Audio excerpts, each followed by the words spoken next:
પંચમહાલમાં ચાંદીપુરાના 13 શંકાસ્પદ કેસ નોંધાયા છે. કાલોલ અને ગોધરાના બાળકોમાં તાવ અને ઝાડાના લક્ષણો દેખાયા. પંચમહાલના 5 બાળકોનું શંકાસ્પદ ચાંદીપુરાના કારણે મોત થયું છે. સરદારપુરા ગામના 2 બાળકોને ચાંદીપુરાનો રિપોર્ટ પોઝિટિવ આવ્યો. 2 દર્દીને સારવાર પછી હોસ્પિટલમાંથી ડિસ્ચાર્જ કરવામાં આવ્યા છે. સતત વધતા કેસને લઈ આરોગ્ય વિભાગ એલર્ટ છે. આરોગ્ય વિભાગે 25 ગામમાં દવાનો છંટકાવ કર્યો છે. સર્વેલન્સ દરમિયાન 443 થી વધુ સેન્ડફ્લાય માખીને પકડવામાં આવી છે.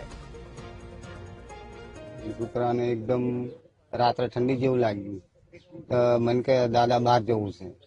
બહાર કાઢ્યા પછી મને બીક લાગે છે એવું બોલ્યું.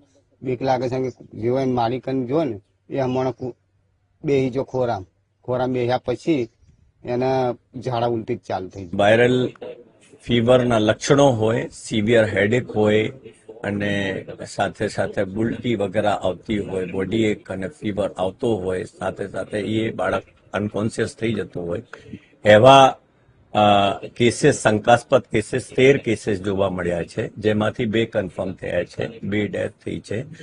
2 બાળકો અત્યારે એસએસજી में સારવાર હેઠળ છે, જો સ્ટેબલ છે. અત્યારે 3 કેસીસ અહીંયા સિવિલ હોસ્પિટલમાં દાખલ છે. સિવિલ હોસ્પિટલમાં આજે ગોધરા ખાતે મુલાકાત લીધી. અહીંયા એચઆરની પરિસ્થિતિ જોઈ, ત્યાર પછી પૂરતી મેડિસિન્સ અહીંયા અવેલેબલ છે, બધી જ સુવિધાઓ અહીંયા છે.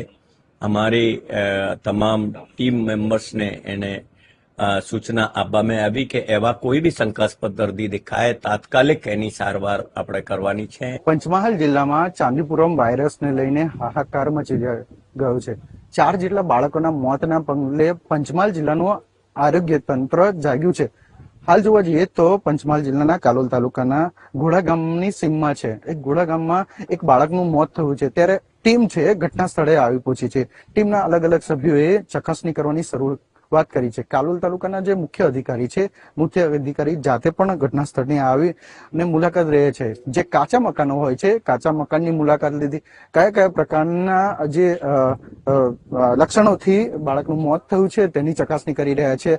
આવું કોઈ અજાણ્યા બાળકને જો કોઈ લક્ષણો દેખાય તો તેને તુરંત જ નજીકના હોસ્પિટલમાં જે ખસેડવાની સલાહ પણ આપી રહ્યા છે. તેમની ટીમ છે ઘેર ફરી અને એક મુહિમ ઉઠાવી રહી છે કે આ જો બાળકો દેખાય, બાળકોને તાવ આવે કે કોઈ લક્ષણો દેખાય તો તુરંત જ નજીકના હોસ્પિટલમાં જવાની સલાહ આપી રહ્યા છે. ત્યારે હાલ છે પંચમહાલ જિલ્લાના અલગ અલગ ટીમો બનાવીને દરેક ગામની ચકાસણી કરી રહ્યા છે. તેમાં સાવચેતીના ભાગરૂપે લોકોને સમજાવી રહ્યા છે કે બાળકને બચાવવું હોય તો કેવી રીતે બચાવી શકાય ને તેના માટે આરોગ્ય તંત્ર કટિબદ્ધ છે તેમ જણાવી રહ્યા છે.